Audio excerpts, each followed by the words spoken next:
The Cessna 162 Skycatcher was Cessna's foray into the light sport category of aviation. In 2005, the FAA created a new category of airplane, the light sport. The idea was to reduce the cost associated with general aviation and training. As we all know, flying is expensive, and it seems like it's only gotten more expensive recently. When I was in college, I remember having to scrape up $75 an hour for dual instruction, and that was pretty hard for me.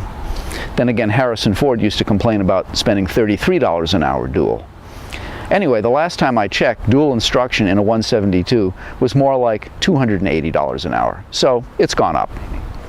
You only need 20 hours of dual instruction in order to get your light sport license, as opposed to 40 hours for a normal private pilot certificate. The airplane itself should be cheaper to build too, but along with that comes certain restrictions. Restrictions on the pilot is that for a light sport pilot you can only take one passenger and you can't fly at night. As far as the airplane goes, it's limited to 1,320 pounds of gross takeoff weight, which is not that much. So it was pretty hard for the manufacturers to keep the weight that light and still meet all the requirements for a safe and reliable airplane. By comparison, the ancient Cessna 152 has a gross takeoff weight of 1,600 pounds. Some manufacturers, such as Tecnam, chose to go high-tech with carbon fiber to achieve the light weight required for the light sport rating. But Cessna used the established technique of stressed aluminum skin and rivets. The other advantage to being a light sport pilot is that you don't need a third-class medical. Actually, you don't need any medical. All you need is a driver's license. Because a medical is not required, this would also help reduce the cost for pilots. The Skycatcher was manufactured between 2009 and 2013. Initially, Cessna had over 1,000 orders for it. Unfortunately, many of these got canceled. Two things worked against Cessna. First, the price kept going up. Initially, the goal was $100,000, but as the price went to $115,000, $129,000, and then $149,000, people canceled their orders and asked for their refunds back. The second was Cessna's decision to manufacture the airplane in China.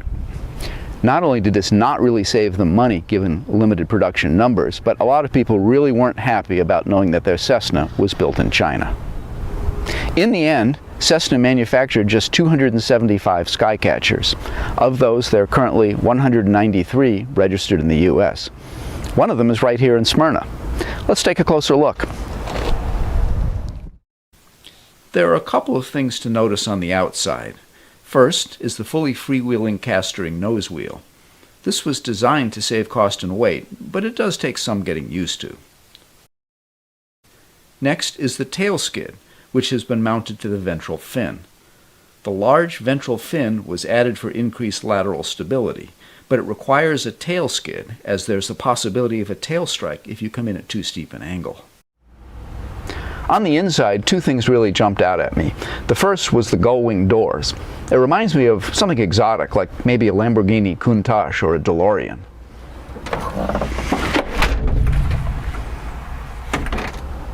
The other thing I noticed was the dashboard-mounted joystick. It's kind of a cross between the traditional floor-mounted joystick and a dashboard-mounted yoke. It's been nicknamed a Stoke. It takes a little getting used to, but it works just fine. The avionics are modern and high-tech, and the plane came with a short list of options, one of which was a second flat panel display, or MFD. Also, believe it or not, another option was sun visors. The final option was an autopilot, which this plane does not have. The interior is devoid of any carpeting or insulation, and one reviewer described it as being like the inside of a well-designed fishing boat. The control cables are all exposed, lending an aura of industrial, minimalist design. The seats are pretty basic, and rather than having adjustable seats, Cessna chose to have adjustable pedals. Inside, it's a curious mix of high-tech and low-tech. The low-tech being the sight glass fuel indicators that look like they came straight from a Piper Cub. Also note the Johnson bar manual flaps, which are very unlike the electric flaps found in a Cessna 172.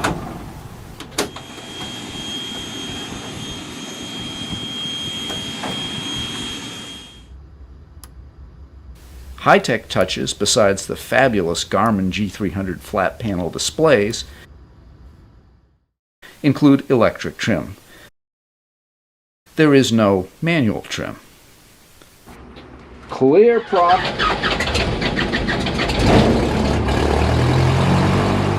The Continental O200 is a 100 horsepower, 4-cylinder, horizontally opposed, air-cooled engine which sounds, well, like a Cessna engine.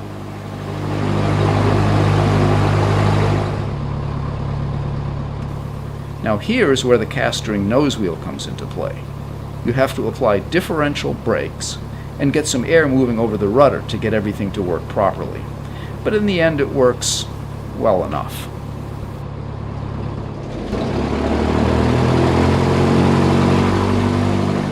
The engine run-up is classic Cessna. RPMs to 1700, right mag okay, left mag okay, both mags okay, check the carb heat, and back to idle.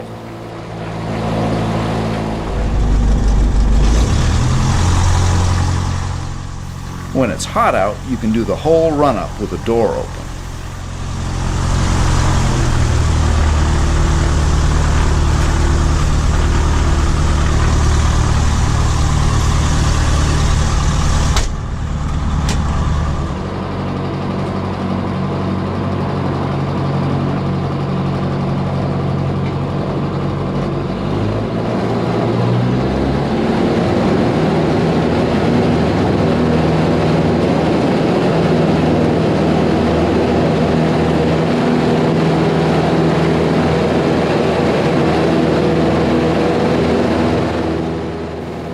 With its light wing loading, it's a little bumpy in a stiff wind.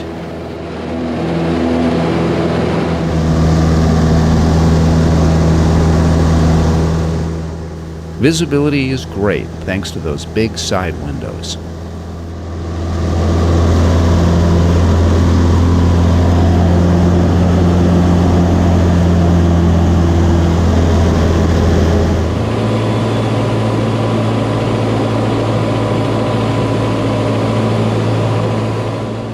The control effort is light, and it's an easy plane to fly.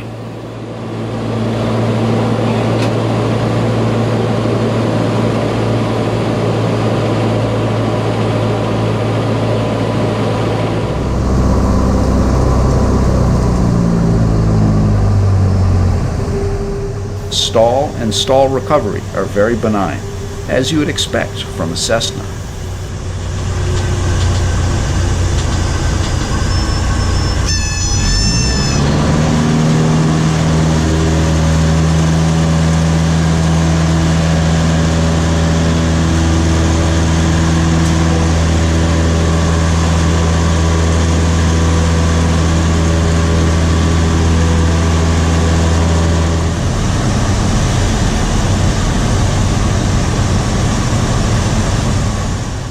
Final approach speed is a mere 60 knots, and stall speed is just 43 knots in the clean configuration, and only 37 knots with full flaps.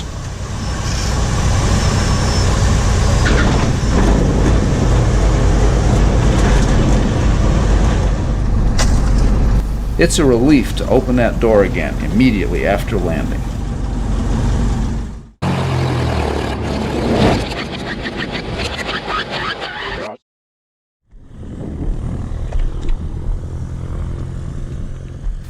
There's that cast-ring nose wheel again. Just imagine pushing a supermarket cart backwards if it was loaded up to weigh about 800 pounds.